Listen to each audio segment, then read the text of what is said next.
বিভিন্ন সরকার আই প্রতিশ্রুতিতে আবাস দাগুই তারা যাই হড়ে আর কি জম একচেটি এভাবে গভর্নমেন্টকে দোষারোপ করাটা ঠিক হবে না। শুধু সরকারের দায় না, এটা আমাদের শিক্ষা প্রতিষ্ঠানেরও একটা দায় রয়েছে। আমরা 1 কোটি লোকের চাকরি 18 মাসে কিভাবে দেব সেই কাজগুলো হোমওয়ার্ক করে সব কিছু শেষ করে আমরা জনগণের সামনে এই কথাটা তুলে ধরেছি। নির্বাচনের আগে বিএনপি সরকার 1 কোটি বেকারের কর্মসংস্থানের প্রতিশ্রুতি দিয়ে, তবে সম্প্রতি দলের মহাসচিব মির্জা ফখরুল ইসলাম আলমগীর এক বক্তব্যে দাবি করছি দেশে বর্তমানে 4 কোটি বেকার তে আরো হই 100 বিপরীতে 5 হইতে 6 লক্ষ আবেদন জমা পড়ে। একটা পদের জন্য 5 লাখ 6 লাখ একটা পদের জন্য দরখাস্ত আসে।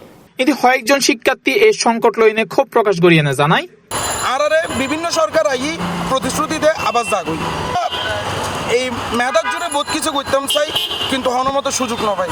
এই যে আই নিজে বেকার আমি বাপর উঠালো তদিন বই হাইম আত্মত চিন্তা ভাবনা গ্রহণ করে তারা যাইম হড়ে আর কি জম আর হার হাসে যাইম আত্মন কুজম সরি নফাইনে অনেকেই স্বল্প পুঁজিতে ব্যবসা করতে চায়, কিন্তু অভিযোগ সহজ শর্তে ব্যাংক ঋণ নফানোর হারণে উদ্যোগ তৈবের সুযোগও সীমিত হয়ে পড়ছে।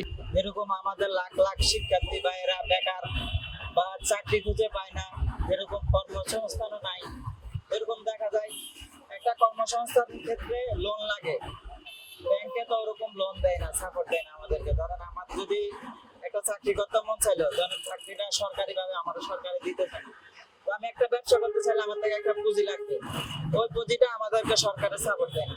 যেরকম বাইরের রাষ্ট্রে আপনার ওই সাপোর্টটা দেয় জনগণ। আমরা সরকারের কাছে দাবি করব যে সরকারের বেকারত্ব দূর করার জন্য একটা ব্যাংক খোলার দরকার, যেখান থেকে লোন নিয়ে মানুষ ব্যবসা করতে পারবে। তবে বেকারত্বর মূল হারণ জানাইতে যায়নি কিছু শিক্ষার্থী জানাই ভিন্ন হতা। শুধু সরকারের দায় না, এটা আমাদের শিক্ষা প্রতিষ্ঠানেরও একটা দায় রয়েছে, আমাদের এডুকেশন সিস্টেমের একটা ঘাটতি রয়েছে। কেন আমি যদি বলি, আমরা দেখতেছি যে যারা ইউনিভার্সিটি লেভেলে আছেন তারা যদি কখনো ইন্টারভিউ দিতে যায় অথবা যদি কোনো কোম্পানিকে যদি আবেদন করতে যায়, তার একটা নর্মাল ইমেলও লিখতে পারতেছে না, বা দেখা যাচ্ছে যে একটা ইউনিভার্সিটি লেভেলে কিন্তু আমাদের অনেক প্রেজেন্টেশন দেওয়া লাগে, কিন্তু এই প্রেজেন্টেশনও তারা ঠিকমতো বানাতে পারছে না। তো একটা কোম্পানিতে যদি আপনি বেসিক স্কিলগুলো না থাকে, যে ওয়ার্ডে কাজ করা, স্কেলে কাজ করা, বা হচ্ছে যে আপনাদের প্রেজেন্টেশনে কাজ করা, তো এই জিনিসগুলো না হলে তো আমাদের কোম্পানি তো নিবে না। কারণ দেখা যাচ্ছে যে আমাদের কোম্পানিগুলোতে বাহিরের বড় বড় পদে কিন্তু বাইরে ইন্ডিয়া থেকে শুরু করে বিভিন্ন চায়নার বিভিন্ন বড় বড় প্রতিষ্ঠান কিন্তু তারা আছে, চায়নারা ইন্ডিয়ানরা আছে, কিন্তু বাংলাদেশের কেন নেই?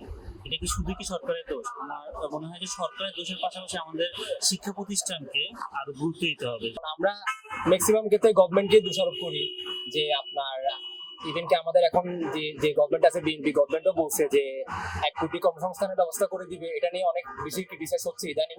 কিন্তু আমি মনে করি এটা চাইতে বেশি গুরুত্বপূর্ণ হচ্ছে আমাদের স্টুডেন্টদের মাইন্ডসেটটা কিরকম। যেমন আমাদের স্কিলের ঘাটতি, এটা তো আসলে সবাই জানে। আমরা যখন গ্রাজুয়েশন শেষ করে যারা বাইরে যাওয়ার চিন্তা ভাবনা করি, আমরা তখন কোনো কাজকে ছোট করে দেখি না, আমরা যে কোনো কাজকে পার্ট টাইম জব হিসেবে আমরা করে থাকি। বাট যখন জিনিসটা আসলে আমাদের দেশে হয়, তখন আমরা জিনিসটাকে অনেক বেশি ছোট করে ফেলি। প্রতিশ্রুতি আছিল কর্মসংস্থানের, কিন্তু বাস্তবে বহুত তরুণ এখনো সৌরির অপেক্ষায়, কিয়াই সৌরি হুঁজের কিয়াই উদ্যোক্ত হইতো স্যার। তবুও সহজ শর্তে ঋণ নফানোর অভিযোগও আছে। তৈলি প্রশ্ন একখানি, তরুণকলর স্বপ্ন পূরণে কার্যকর সমাধান হবে আইবু। বাংলাদেশে যদি ভালোভাবে দূর করতে চাই বেকারত্ব, সরকারের মনে করেন উদ্যোগ নিতে হবে। C+ TV, Chittagong.